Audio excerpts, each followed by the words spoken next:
Hello everyone, welcome to my channel. तो आज के लेक्चर में हम डिस्कस करेंगे CSI या नेट नवंबर 2020 के क्वेश्चंस को। तो आज हम रियल एनालिसिस के 2 क्वेश्चन लिए जो कि लिमिट सुपेरियर और लिमिट इंफीरियर पे डिपेंड है, जो कि काफी इंपॉर्टेंट क्वेश्चन था। पार्ट बी के दोनों क्वेश्चंस है और काफी इंटरेस्टिंग और काफी अच्छा क्वेश्चन है। तो जो भी इस चैनल में नए हैं तो प्लीज चैनल को सब्सक्राइब कर ले और बेल आइकन को प्रेस कर ले ताकि आपको सारे अपकमिंग वीडियोस के नोटिफिकेशन मिल सके। और अगर वीडियो पसंद आता है तो प्लीज लाइक एंड शेयर करें और अगर कुछ भी प्रॉब्लम होता है तो कमेंट करें।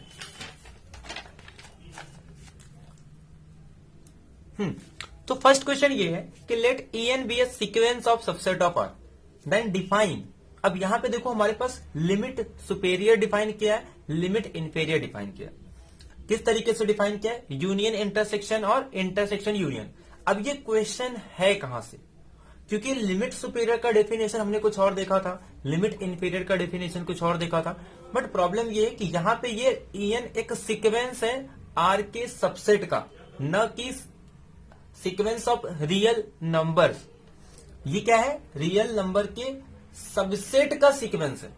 अब ये सब हम कब पढ़ते हैं? जब हम मेजर थ्योरी, टोपोलॉजी वगैरह पढ़ते हैं, तो वहां पे जब हम सिग्मा अलजेब्रा और अलजेब्रा का कॉन्सेप्ट देखते हैं तब हम कलेक्शन लेते हैं सबसेट का, फिर उससे कुछ प्रॉपर्टी सेटिस्फाई होती है सिग्मा अलजेब्रा की, वहां पे हम सीक्वेंस देखते हैं। जैसे सीक्वेंस ऑफ नंबर पे हम इंक्रीजिंग सीक्वेंस, डिक्रीजिंग सीक्वेंस देखते हैं कि कोई एक नंबर अगर इंक्रीज हो रही है तो उसे इंक्रीजिंग सीक्वेंस कहते हैं। कोई नंबर अगर डिक्रीज हो रहा है, जैसे 1/n is a decreasing sequence, n is a increasing sequence. तो ऐसे ही जब हम सबसेट के सीक्वेंस की बात करते हैं तो वहां पे इंक्रीजिंग सीक्वेंस और डिक्रीजिंग सीक्वेंस को डिफाइन करने के लिए कुछ इस कॉन्सेप्ट का यूज करते हैं। और उसके बाद जब उसमें लिमिट अप्लाई करते हैं तो वहां से हमारे पास कॉन्सेप्ट आता है लिमिट इंफीरियर और लिमिट सुपेरियर की। तो समझते ही है क्या एक्चुअल में? तो सपोज मान लो रियल नंबर है, ठीक है। अब रियल नंबर के सबसेट का सीक्वेंस लेना, यानी कि sequence of subset of real number, subset of real number. यानी कि जैसे कि फॉर एग्जांपल मैं एक सीक्वेंस ले रहा हूं 0 1 2 3। तो यहां पे जो मेरा सीक्वेंस है ये का नंबर नहीं बल्कि R का एक सबसेट है। यहां पे मैं 0 1 2 1 2 3 1 4 5 6 इस तरीके का सीक्वेंस ले सकते हैं। तो दैट इज सीक्वेंस है सबसेट ऑफ R का। तो सीक्वेंस में हम देखो, एक तो नंबर का सीक्वेंस पढ़ते हैं, हम sequence of complex number study करते हैं, sequence of real number study करते हैं, सीक्वेंस ऑफ फंक्शन स्टडी करते हैं। तो ऐसे ही जब हम हायर मैथ्स में जब हम मेजर थ्योरी, टोपोलॉजी वगैरह पढ़ते हैं तो वहां पे सीक्वेंस ऑफ सबसेट पढ़ते हैं। तो अब देखते हैं कि कैसा डिफाइन करेंगे हम EN को। तो जैसे कि फॉर एग्जांपल हमें AN, यहां पे नीचे बार लगाना है, तो AN bar is equal to, इसका मतलब ये होता है कि हमें इंटरसेक्शन लेना है n greater than k। Suppose ये AN है, यानी कि अगर सपोज मैं A1 बार लूं तो A1 बार का मतलब क्या होगा? Intersection n is greater then 1। तो इसमें कितने टर्म्स आ जाएंगे? A1 intersection A2 intersection A3, कुछ इस तरीके का ये हो जाएगा A1 इंटरसेक्शन A2। अब अगर मैं सपोज A2 डिफाइन करूं तो ये intersection n is greater than A2 is equal to A2 intersection A3 intersection A4। अब अगर मैं ध्यान से देखूं, इंटरसेक्शन में जितने टर्म्स डिक्रीज होंगे उतना ही ये सीक्वेंस इंक्रीजिंग सीक्वेंस है। यानी कि मैं ये कह सकता हूं ये जो सीक्वेंस इंक्रीज हो रहा है इस पे मैं अगर लिमिट अप्लाई कर दूं, limit n tends to infinity AN, इसे हम कहते हैं limit inferior. This is our definition of limit inferior. यानी कि इस इंक्रीजिंग सीक्वेंस पे जब हम लिमिट अप्लाई करेंगे तो ये हमारे पास क्या आ जाएगा? Limit inferior. और जब भी हम इंक्रीजिंग सीक्वेंस पे लिमिट अप्लाई करते हैं तो जो उसके लिमिटिंग वैल्यू होती है वो हमेशा होता है union, that is n is going from 1 to infinitive A N bar, that is n is going from 1 to infinitive, और ए एन बार के प्लेस पे हम क्या लिखेंगे, intersection n greater than k A N. Actual में यही definition हमारे पास given है। ये सीक्वेंस ऑफ सबसेट के अंदर ये लिमिट इंफेरियर का डेफिनेशन है।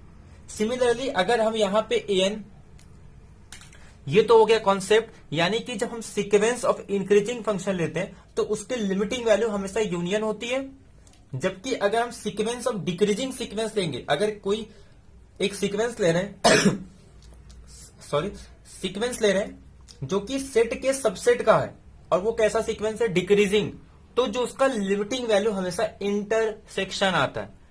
डिक्रीजिंग सीक्वेंस की limiting value intersection, increasing sequence के लिमिटिंग वैल्यू यूनियन। तो कुछ इस कॉन्सेप्ट का यूज करके हम लोग लिमिट इंफेरियर और लिमिट सुपेरियर, तो ये सिर्फ कॉन्सेप्ट समझाना है मुझे, बाकी ये क्वेश्चन बहुत ही सिंपल रिजल्ट पे बेस है, या फिर हम सीधा जैसे नंबर्स में करते हैं उसके थ्रू भी हम इसको कर सकते हैं।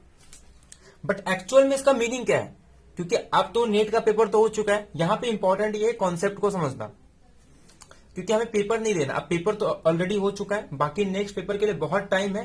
तो जितने भी क्वेश्चंस को हम डिस्कस करेंगे आगे से उसको डिटेल में डिस्कस करेंगे। इसके पहले टाइम कम था, इसीलिए एक एक लेक्चर्स में 10 12 क्वेश्चन डिस्कस करते थे, बट अब हमारे पास बहुत टाइम है नेक्स्ट एग्जाम के लिए, तो हर एक क्वेश्चन को काफी डिटेल में डिस्कस करेंगे और काफी अच्छे अच्छे क्वेश्चन को भी हम डिस्कस। तो ये हमारे पास क्या होगा, limit n tends to infimum A N is equal to union n is going from 1 to infinitive and intersection if n is greater than K N. तो ये डेफिनेशन होता है, ये हमारे पास हो गया लिमिट इंफेरियर। सिमिलरली हम क्या डिफाइन कर सकते हैं लिमिट सुपेरियर, तो लिमिट सुपेरियर के लिए हम लेंगे ए एन, अब यहां पे ऊपर बार लगा देंगे, तो ये हमारे पास हो जाएगा यूनियन ए एन, या फिर यहां पे ए एन नहीं, सपोज हम के यूज कर देते हैं, k is greater than n, sorry वहां पे ए एन नहीं, यहां पे के ले लेंगे, नया टमी सफिक्स यूज कर देंगे, तो जैसे कि के की वैल्यू ग्रेटर देन एन। तो अगर सपोज मैं ए एन यूज करूं तो ये हमारे पास आ जाएगा यूनियन के की वैल्यू जब ग्रेटर देन 1 होगी, तो ये हमारे पास आ जाएगा A1 union A2 union so on up to, ऐसे कंटिन्यूसली चलते जाएगा। अगर सिमिलरली मैं A2 बार ले लूं तो ये हमारे पास हो जाएगा K ग्रेटर देन 2 K, तो यानी कि ये हो जाएगा A2 यूनियन A3, तो ऐसे ही आगे सीक्वेंस बढ़ती जाएगी। अब अगर मैं ध्यान से देखूं, यूनियन में जितने अगर हम सेट को कम करेंगे, अगर सबसेट को मैं कम करूं तो यानी कि जो इसका यूनियन होगा वो धीरे धीरे कम हो रहा है, यानी कि ये जो सीक्वेंस है डिक्रीजिंग सीक्वेंस है, और डिक्रीजिंग सीक्वेंस पे जब हम लिमिट अप्लाई करते हैं तो वो क्या होता है, उसका इंटरसेक्शन। तो जब limit n tends to infinitive A2 bar, क्योंकि ये इंक्रीजिंग डिक्रीजिंग सीक्वेंस है, जब हम इस पे लिमिट अप्लाई करेंगे तो ये क्या हो जाएगा, इंटरसेक्शन में कन्वर्ट हो जाएगा, that is n is going from 1 to infinity.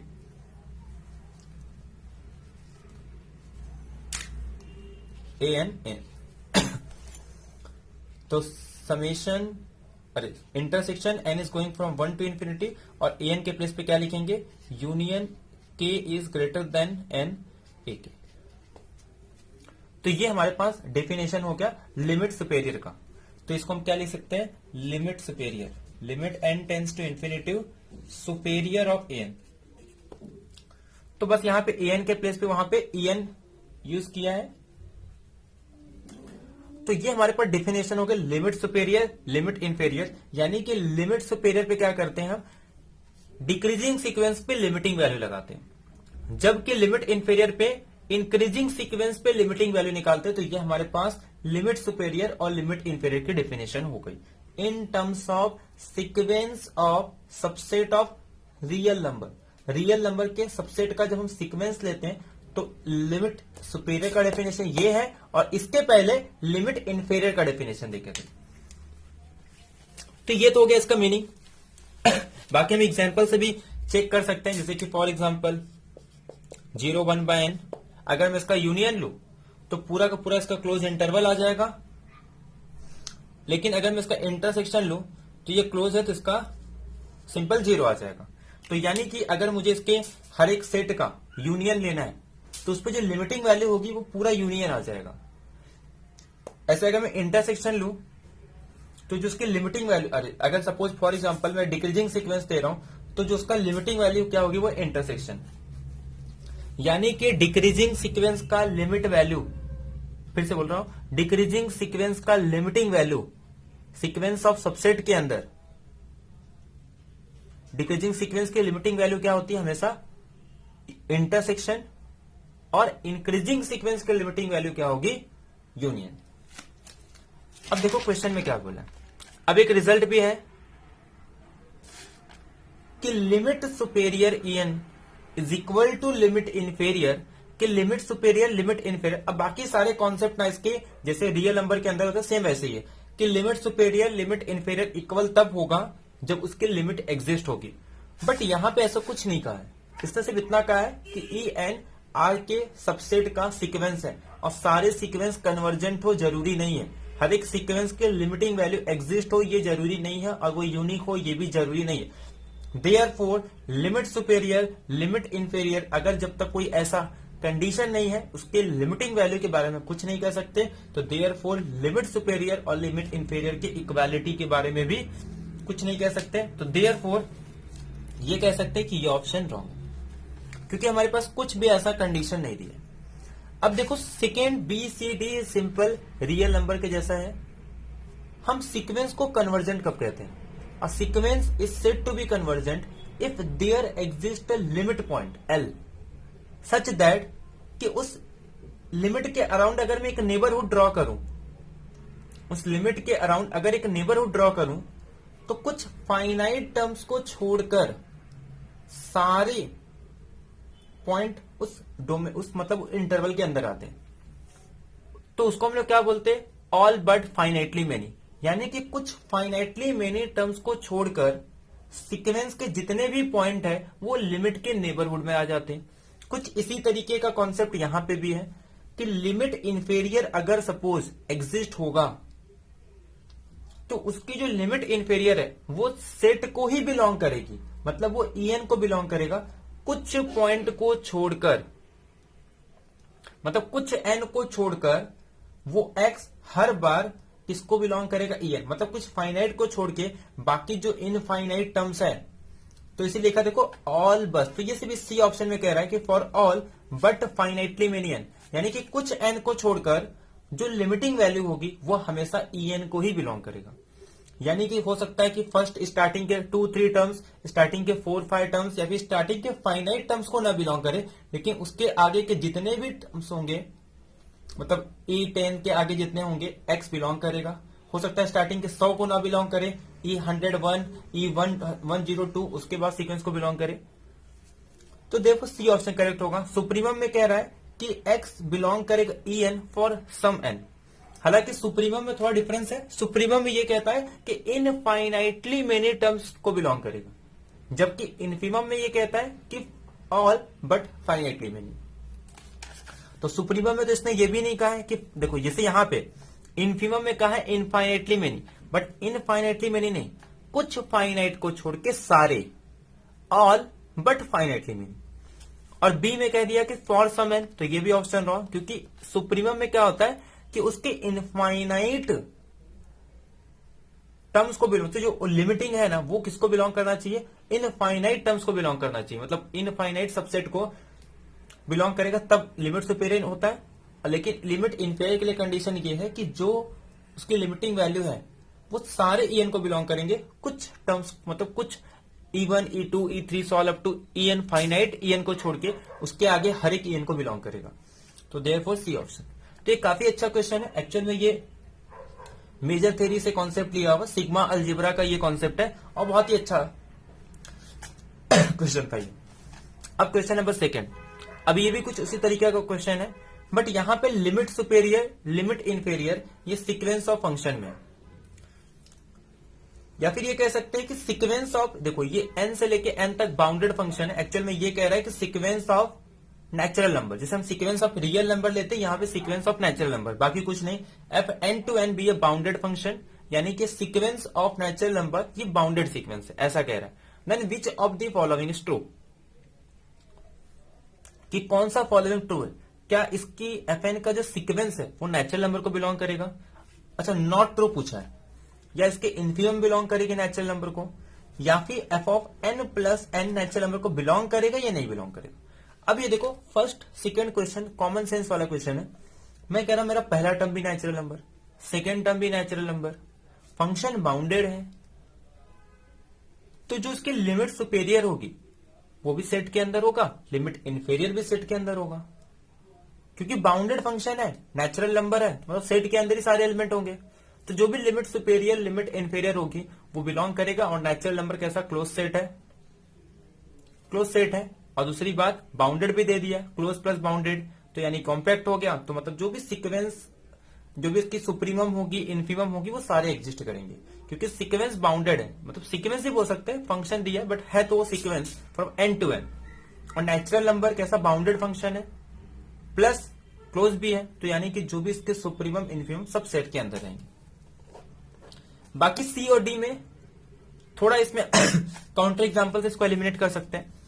जैसे एक काम करो, यहां पे कोई भी टर्म्स ले लो, A N A plus N.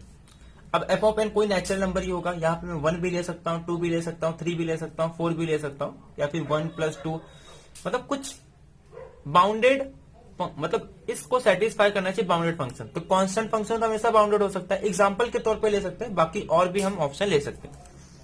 तो ए प्लस एन, ए सपोज यहाँ पे 1 भी हो सकता है, 2 भी हो सकता है। तो फॉर एग्जाम्पल अगर हम 1 ले लेंगे तो ये हमारे पास क्या आ जाएगा 1 + एन।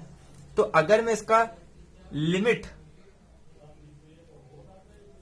इन्फेरियर की बात करता हूं तो इसकी लिमिट इन्फेरियर तो एग्जिस्ट ही नहीं होगी।